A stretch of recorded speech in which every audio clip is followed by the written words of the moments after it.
një ditë me rëndësishme, por dhe e vështirë në lidhje me çështjet që kanë të bëjnë, sidomos në lidhje me punën, por kemi një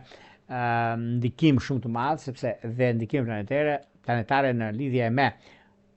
çështjet që lidhen me punën, me karrierën, me ndryshimet, me vendimet, me ndryshimet që ka të bëjnë. Data 24 kemi Afroditën nga Shqiptari që formon një katërkëndësh me Neptunin në Peshk.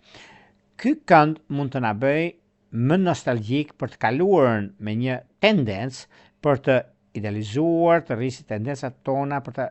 ndikuar në lidhje me udhëtimet, ndërsa kërkon vëmendje në marrëdhënie të veçanërisht me njerëz të shkuarës dhe karakterin e cilëve nuk njohim shumë mirë, sepse mund të mashtrohemi nëse në nivel romantik apo financiar. Duhet pasur kujdes në këtë drejtim, sepse gjërat mund të mos jenë ashtu